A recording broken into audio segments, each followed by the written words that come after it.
বিশেষ করে মহিলা শ্রমিক যারা থাকবেন, নারী শ্রমিক, তাদের জন্য কর্মঘণ্টার ব্যাপারে আমাদের একটা প্ল্যান আছে, আমরা বলেছি। পর্যায়ক্রমে সেটা ইনশাল্লাহ বাস্তবায়িত হবে। এটা যখন বললাম, কারো কারো কপালে চিন্তার ভাঁজ, আর কেউ কারো কারো উল্লাস যে এই একটা ভালো পয়েন্ট পেয়েছি, এবার আর একটা মিসাইল মেরে দিব জামাত ইসলামের উপর। হলো, দুটাই হলো। চিন্তার ভাঁজ, যারা ব্যবসা এবং শিল্পের মালিক তারা চিন্তা করেছেন 5 ঘন্টা কাজ করে যদি 8 ঘন্টার বেতন হয় তাইলে আমি পুষাবো কিভাবে? না, আপনি দিবেন কেন?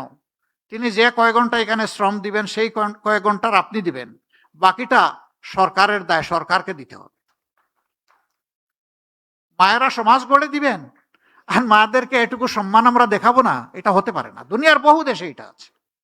6 ঘন্টা, 4 ঘন্টা, 5 ঘন্টা। অনেকে আওয়াজ তুলল, এমনিই নারীরা কর্মক্ষেত্রে সুযোগ পায় কম, এখন যখন নিয়োগকর্তা দেখবে যে তাদের কর্মঘণ্টা কম তখন আর নিবেই না। কিন্তু তারা এটা চিন্তা করেননি, যখন একজন সন্তান সম্ভবা মা, এরপরে যখন তিনি সন্তানকে জন্ম দেন, তারা লালন পালন করেন, অনেক সময় 8 ঘন্টা কাজ করতে পারবেন না বলে পুরা চাকরিটাই ছেড়ে দেন। আমরা তো সেখানে তাদের জন্য সহজ করে দিচ্ছি, যাতে চাকরি তার ছাড়তে না হয়, ওটাও লেগে থাকবে, সন্তানও তার গায়ের তাকে সাথে জড়িয়ে থাকবে। এই দুইটার আমরা সমন্বয় ঘটাতে চাচ্ছি। 3 ঘন্টা বাকি যেটা থাকবে সেখানে কাজ থেমে থাকবে না।